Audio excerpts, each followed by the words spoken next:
To understand the man who became Paul Di'Anno, we have to go back to the streets of London in the late 1950s and early 60s. Born on May 17, 1958, as Paul Andrews, Di'Anno grew up in the working-class suburb of Chingford, located in the East End of London. This area, far removed from the glitz and glamour of the city's wealthier neighborhoods, was tough, gritty, and often unforgiving.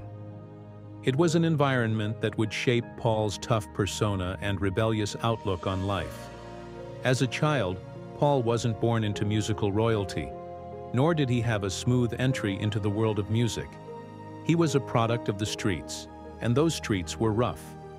In post-war East London, opportunities were scarce, and many young people turned to music as both an escape and a form of rebellion. Growing up, Paul found himself drawn to the raw, unapologetic sounds of punk and rock. His family life was typical of working-class Londoners in that era, full of hard work, struggle, and a certain resilience. The tight-knit communities in these neighborhoods often bred a strong sense of loyalty and independence, both of which would be defining features in Paul's life and career. Paul attended a local school where, unsurprisingly, he didn't fit in well. He was rebellious, often getting into trouble with teachers, and preferred to spend his time on the streets rather than in the classroom. It wasn't long before music became an escape for him. By the time he was a teenager, the energy and attitude of the burgeoning punk scene in London had taken hold of him. Bands like the Sex Pistols, The Clash, and Sham 69 were rising to prominence, and their anti-establishment lyrics and aggressive sound resonated deeply with Paul. The punk scene, in particular, was all about rejecting the status quo, something that came naturally to Paul, who was already developing a rebellious anti-authoritarian streak. However, Paul wasn't only interested in punk. He also had a deep appreciation for heavy rock and early heavy metal bands like Black Sabbath and Led Zeppelin. This combination of musical influences would later define his style as a vocalist, a blend of punk's raw, aggressive energy and heavy metal's powerful, hard-hitting sound. The teenage Di'Anno was already on the path that would one day lead him to join one of the greatest heavy metal bands in history, even if he didn't know it yet. By the late 1970s, Paul was more than just a fan of the music.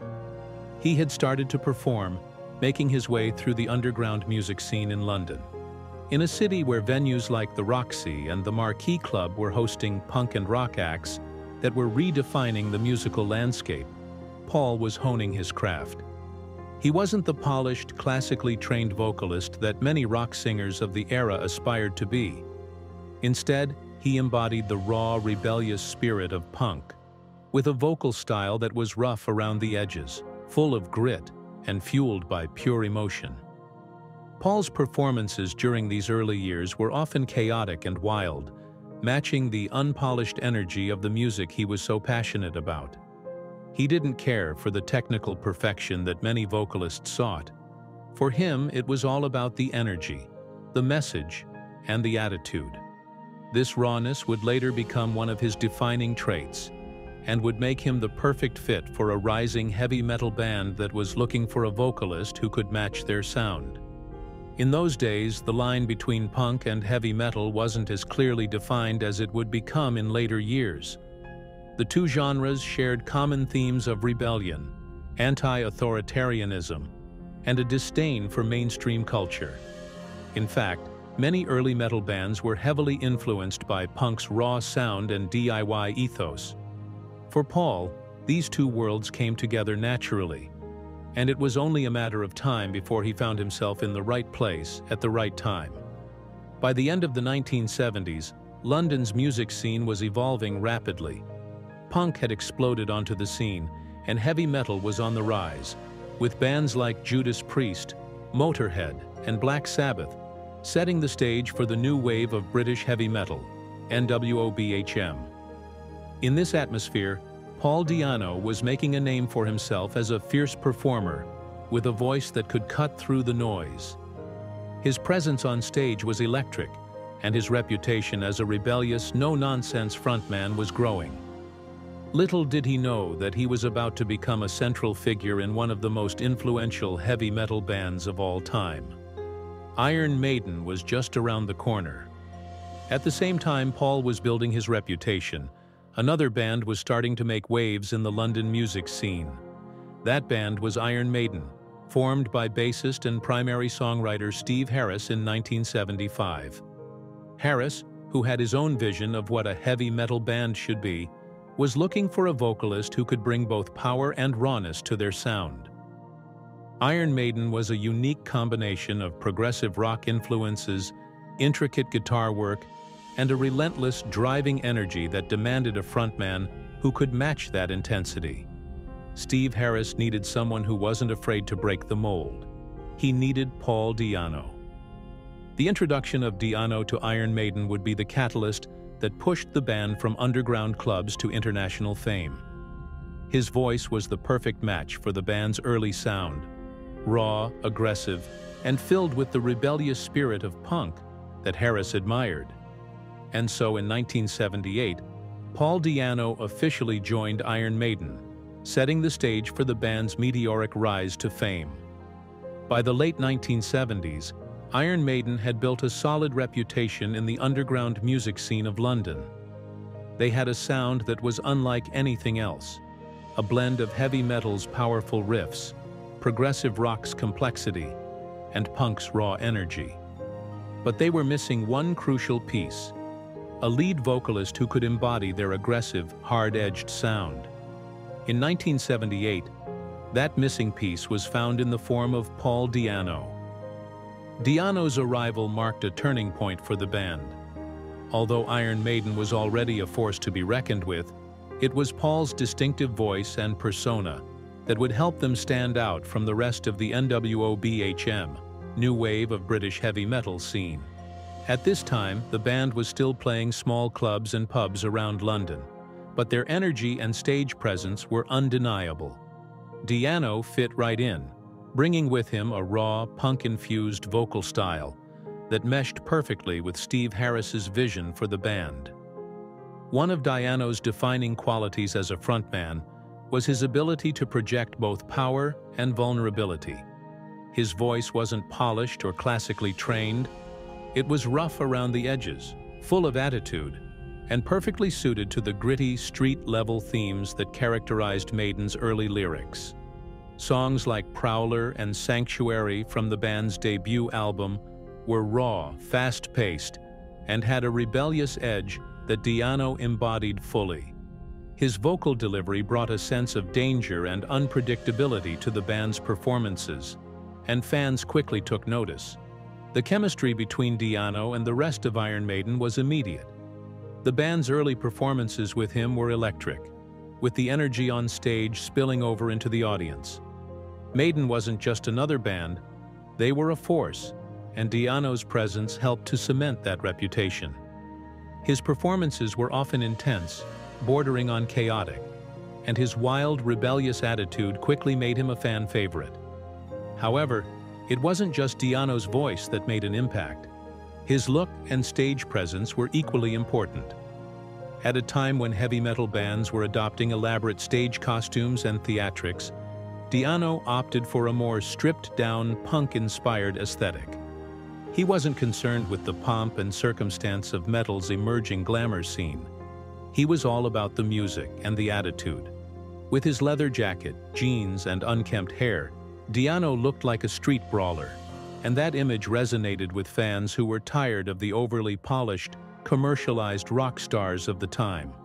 In 1980, Iron Maiden released their self-titled debut album, and the heavy metal world took notice.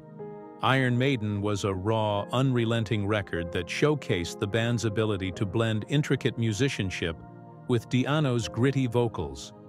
Songs like Running Free, Prowler, and Phantom of the Opera became instant classics, thanks in no small part to Di'Anno's powerful delivery. His voice carried a sense of urgency, perfectly complementing the band's galloping rhythms and aggressive guitar riffs. The success of their debut album put Iron Maiden on the map, but it was their second album, Killers, released in 1981, that truly solidified Di'Anno's place in the band's legacy. Produced by Martin Birch, Killers was a more polished and refined record compared to their debut, but it didn't lose any of the raw energy that made Iron Maiden stand out. Di'Anno's vocal performances on tracks like Wrathchild and Murders in the Rue Morgue were some of the most intense of his career.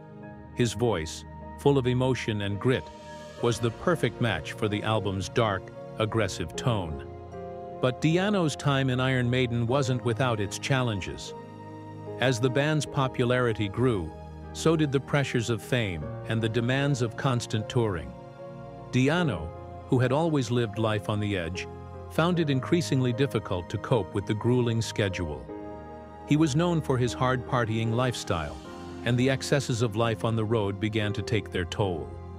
His use of alcohol and drugs became more frequent, and it wasn't long before this began to affect his performances. The early 1980s were a pivotal time for both Iron Maiden and Di'Anno. The band was on the verge of becoming one of the biggest heavy metal acts in the world, but Di'Anno's behavior was starting to cause friction. He was still delivering powerful performances on stage, but behind the scenes, things were beginning to unravel. His rebellious nature, which had once been a key part of his appeal, was now leading to conflicts with the rest of the band.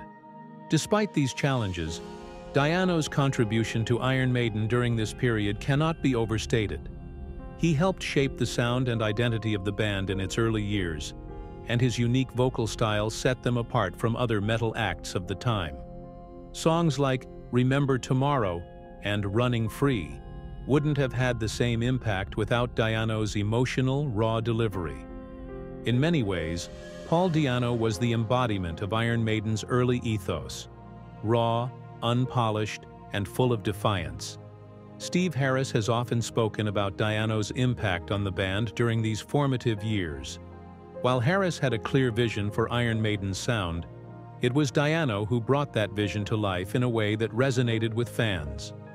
His punk rock attitude and raw vocal power helped define Maiden's early sound, and without him, the band might never have achieved the success they did. But as Iron Maiden continued to rise, it became clear that Di'Anno's wild lifestyle was becoming a liability. His relationship with the rest of the band was growing increasingly strained, and his struggles with substance abuse were starting to affect his ability to perform. The pressures of fame, combined with the grueling demands of touring, were pushing Di'Anno to his breaking point. By the end of 1981, it was clear that something had to give. Di'Anno's time with Iron Maiden was coming to an end, and the band was about to make a decision that would change the course of their career forever. By the end of 1981, tensions within Iron Maiden had reached their peak. Paul Di'Anno's rebellious spirit, which had once been a driving force behind the band's raw energy, had become increasingly problematic. His growing issues with substance abuse, coupled with the pressures of constant touring and recording, led to inconsistent performances. The band's rapid rise in fame placed more and more demands on Di'Anno, and he struggled to keep up. The breaking point came when the band realized that Di'Anno's erratic behavior was holding them back from reaching their full potential. While his voice had defined the band's early sound, it became clear that a change was needed if Iron Maiden were to continue their meteoric rise. The band decided to part ways with Di'Anno, marking the end of an era. Di'Anno's departure from Iron Maiden wasn't without controversy. Fans who had connected with his raw, rebellious energy were shocked by the decision, but it wasn't entirely unexpected. Paul had always been an outsider, and as Iron Maiden's sound evolved, the band needed a frontman who could adapt to their changing vision. While Di'Anno's time with Maiden was over, his contribution to the band's legacy was undeniable. Following his exit from Iron Maiden, Di'Anno embarked on a solo career that would be marked by highs and lows. In 1984, he formed the band Di'Anno, which reflected his desire to pursue a heavier, more aggressive sound than what Iron Maiden had begun to explore. However, Di'Anno's band struggled to find the same level of success that Iron Maiden enjoyed. Despite releasing albums like Di'Anno 1984, and Nomad, 2000, Paul's post-Maiden career never quite matched the global success he had experienced with his former band. While Di'Anno's solo career allowed him to express his musical vision, it also showcased the challenges he faced in replicating Iron Maiden's success. His solo work was heavier, darker, and more personal, but it struggled to break through in the increasingly competitive metal scene of the 1980s and 1990s. In many ways, Di'Anno was haunted by his time with Iron Maiden. No matter how hard he tried to move forward, he would always be known as the original Maiden frontman. But Di'Anno's struggles didn't just stem from his musical career. Throughout the 1980s and 1990s, his issues with substance abuse continued, and his wild lifestyle led to run-ins with the law. His reputation as a hard-living rocker overshadowed his music, and it wasn't long before he found himself dealing with legal troubles. In 2011, Di'Anno was even sentenced to prison for fraud, after it was revealed that he had been claiming benefits while continuing to tour and perform. Paul Di'Anno's personal life became as tumultuous as his career. His battle with drugs and alcohol, combined with legal issues, took a significant toll on his health and reputation. As the years went by, Di'Anno's struggles grew more apparent.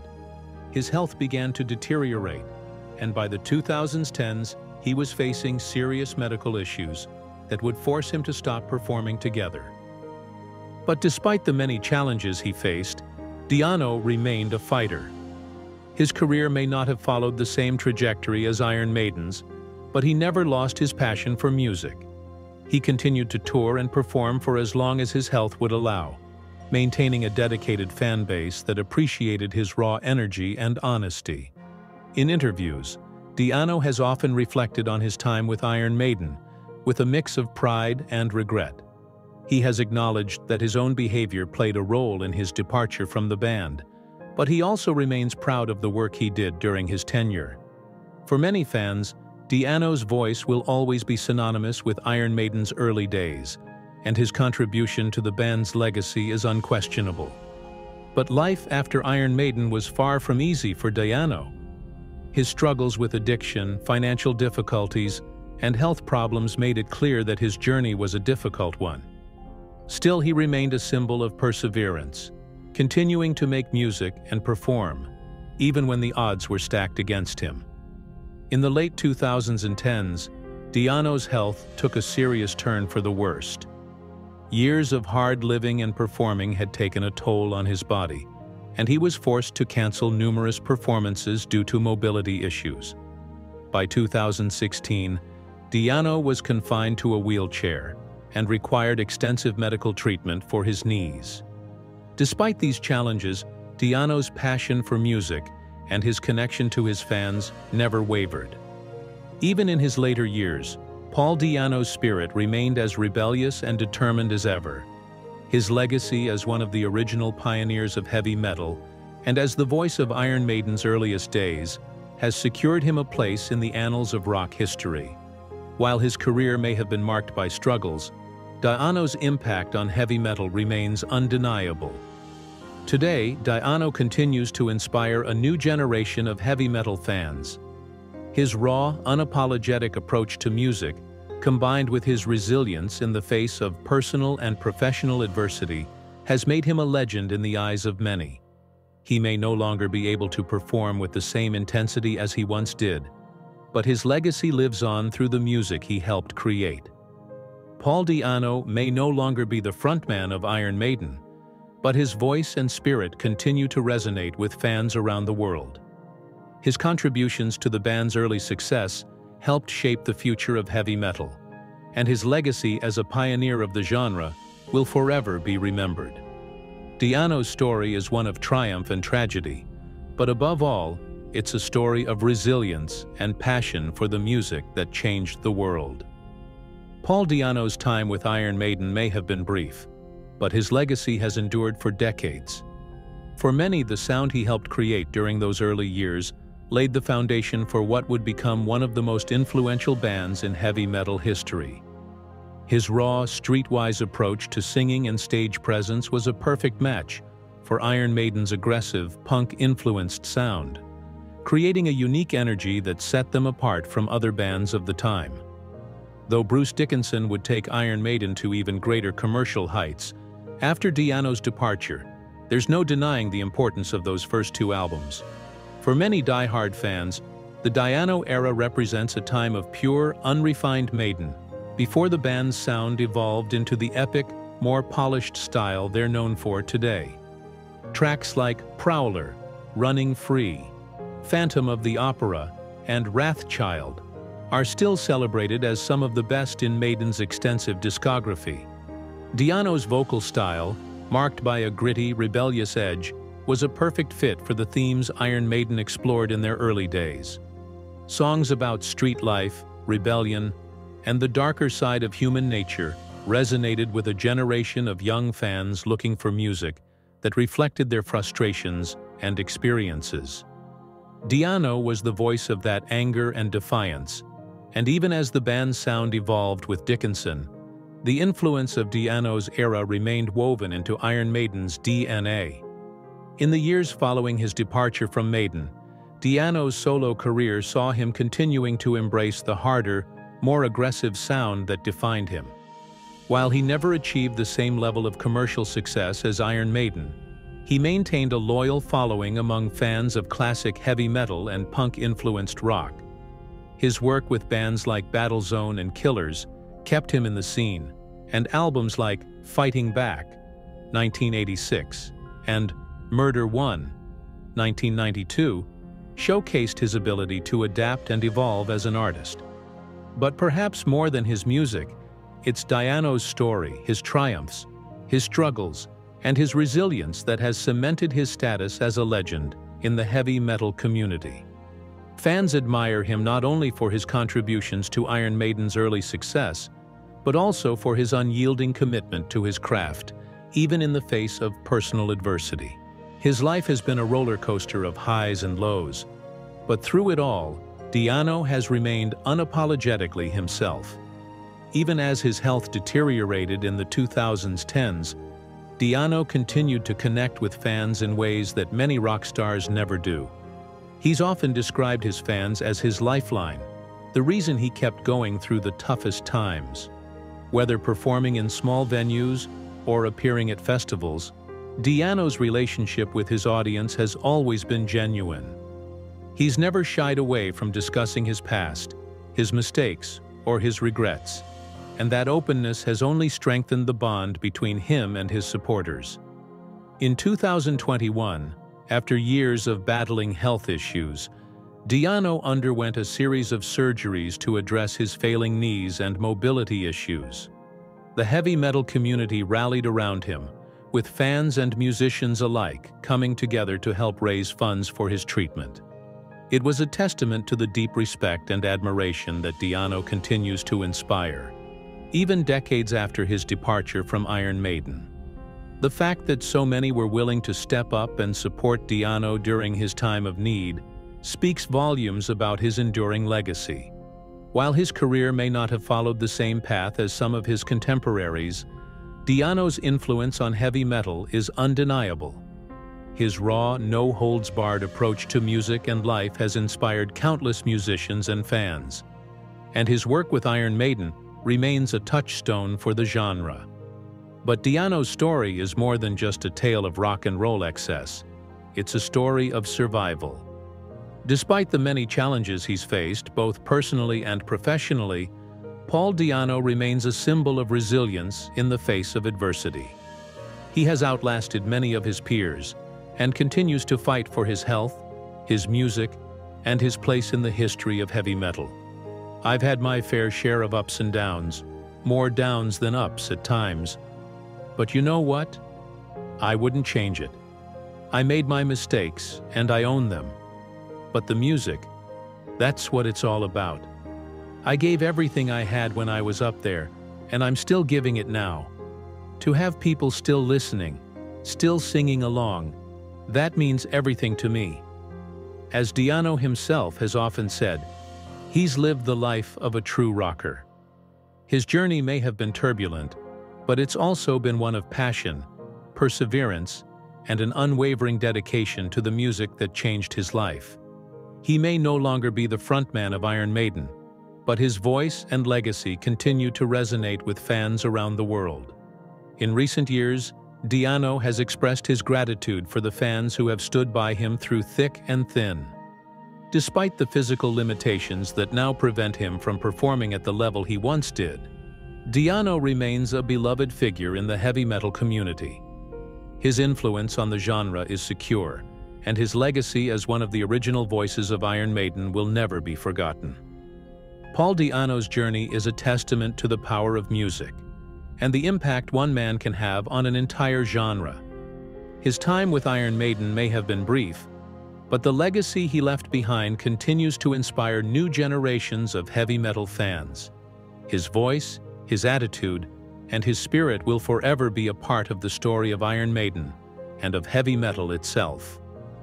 Paul Di'Anno's story is far from over. Though his body may be weakened, his spirit remains strong, and his place in heavy metal history is secure. As long as fans continue to raise their fists and scream along to those early Iron Maiden tracks, Paul Di'Anno will never be forgotten.